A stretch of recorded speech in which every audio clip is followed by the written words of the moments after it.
नमस्कार, माझे नाव सिद्धी अरुण मोरे. वर्ग 7. शिक्षणाची प्रणेती विद्येची जननी, शिक्षणाची प्रणेती विद्येची जननी. ज्ञानदान करणारी खरी सरस्वती माझी माय सावित्री, ज्ञानदान करणारी खरी सरस्वती माझी माय सावित्री.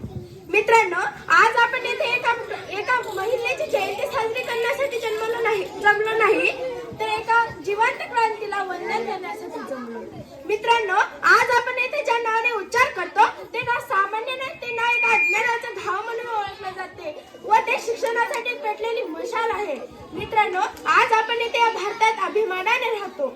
आज आम्ही तुम्ही शाळेत येऊन निर्भीडपणे शाळेत येऊन शिक्षण घेतो व मुली कॉलेजमध्ये जाऊन आपले स्वप्न पूर्ण करतात व मुली वेगवेगळ्या स्पर्धा परीक्षा देतात, जसं की NMS असेल, स्कॉलरशिप असेल, श्रेय असेल, BDS असेल, अशा वेगवेगळ्या स्पर्धा परीक्षा देऊन त्यातून आपले यश मिळवण्याचा प्रयत्न करतात. ते कोणामुळे करतात?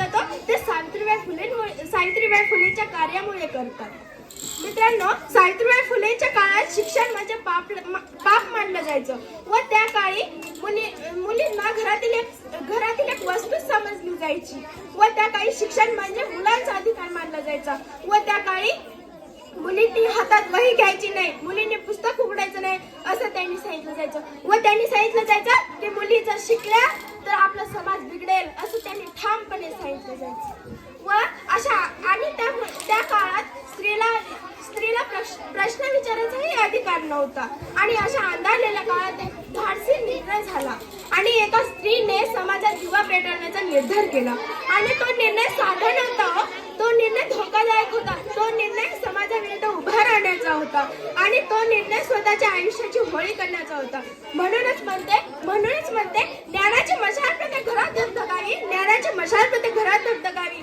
स्त्री शक्तीची माती साऱ्या जगात गौरवावी, स्त्री शक्तीची माती साऱ्या जगात गौरवावी. मित्रांनो, सावित्रीबाई फुलेंनी स्त्री मुक्तीसाठी, स्त्री शिक्षणासाठी, स्त्री समाजासाठी त्यांनी अख्खं आयुष्य पणाला लावलं आणि अशा पद्धतीने 30 जानेवारी 1831 रोजी महाराष्ट्रातील नायगाव येथे त्यांचा जन्म झाला व वडील खंडोजी, आई लक्ष्मीबाई यांच्या पोटीशी झाला.